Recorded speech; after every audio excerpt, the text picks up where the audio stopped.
அஸ்ஸலாமு அலைக்கும். எங்களுடைய 2025 சம்மர் வெக்கேஷனுக்காக பெட்டி படிக்கலாம் ரெடி பண்ணிட்டு நாங்க கிளம்பி போன ஊர் தாங்க மஸ்கட்.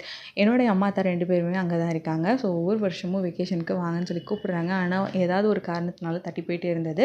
அல்லாவுடைய நாட்டுன்றது ஒன்று கண்டிப்பாக வேணும் இல்லையா? ஸோ அல்ஹம்துலில்லாஹ் இந்த வருஷம் அல்லாவுடைய நாட்டம் இருந்ததுனால எந்த ஒரு பெரிய பிளானுமே இல்லாமல் ஒரே வாரத்தில் மஸ்கட்க்கு கிளம்புற மாதிரி இருந்தது. எங்களுடைய ஃப்ளைட் காலைல 8:30 மணி அப்படிங்கிறதுனால ஃபஜர் தொழுதுட்டு 5 மணிக்கெல்லாம் வீட்டிலேருந்து கிளம்பியாச்சு.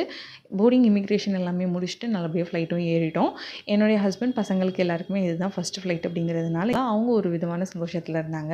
ஆனால் என்னுடைய சந்தோஷம் டோட்டலாக டிஃப்ரெண்ட். என்னென்னு பார்த்தீங்கன்னா 20 வருஷம் கழிச்சு நான் திருப்பி மஸ்கட்டுக்கு போகிறதுக்கான சான்ஸ் எனக்கு அல்ஹம்துலில்லாஹ் இப்போ தான் கிடச்சிருந்ததுனால ஒரு விதமான சந்தோஷம் ப்ளஸ் ஒரு விதமான சந்தேகமும் எனக்கு இருந்தது. மஸ்கட் போய் இறங்குற வரைக்குமே நம்ம நிஜமாலே வந்துட்டோமா அப்படிங்கிற ஒரு சந்தேகத்திலே தான் ட்ராவல் பண்ணிகிட்டே இருந்தேன். இந்த சந்தேகத்தை இன்னும் ஸ்ட்ராங் ஆக்குற மாதிரி இன்னொரு விஷயம் என்ன நடந்ததுன்னு பார்த்தீங்கன்னா 8:30 மணிக்கெல்லாம் ஃப்ளைட் கரெக்டாக ரன்வேக்கு வந்து போயிட்டாங்க. ஆனால் ஃப்ளைட் ரொம்ப நேரமாக டேக் ஆஃப் ஆகவே இல்லை. என்னவா இருக்கும் அப்படின்னு சொல்லி எல்லாரும் பேசிகிட்டு இருந்தப்போ தான் பைலட் வந்து அனௌன்ஸ் பண்ணாங்க, நம்மளுடைய ஃப்ளைட்டில் சில டெக்னிக்கல் இஷ்யூஸ் இருக்கிறதுனால நம்ம வந்து இப்போ திருப்பி கேட்கே போகிறோம், டேக் ஆஃப் ஆகலை, ஒரு அரை மணி நேரம் ஆகும், எல்லாமே சரி பண்ணிட்டு கிளம்பலாம் அப்படின்னு சொல்லி சொன்னாங்க. ஆனால் பார்த்தீங்கன்னா 1.5 மணி நேரம் ஆயிடுச்சு. ஸோ கரெக்டாக 10 மணிக்கு தான் ஃப்ளைட் டேக் ஆஃப் ஆச்சு. ஸோ நல்லபடியாக அல்ஹம்துலில்லாஹ் மஸ்கட்டும் ரீச் ஆயாச்சு. நான் பார்த்த மஸ்கட்டுக்கும் இப்போ இருக்கிற மஸ்கட்டுக்கும் நிறையவே டிஃப்ரென்ஸ் இருக்குது. ஸோ நாங்கள் மஸ்கட்டில் எந்தெந்த பிளேசஸ் எல்லாம் விசிட் பண்ணோம் அப்படிங்கிறத உங்கள் கூட நான் என்னுடைய நெக்ஸ்ட் வீடியோஸில் இன்ஷால்லா கண்டிப்பாக ஷேர் பண்ணுறேன்.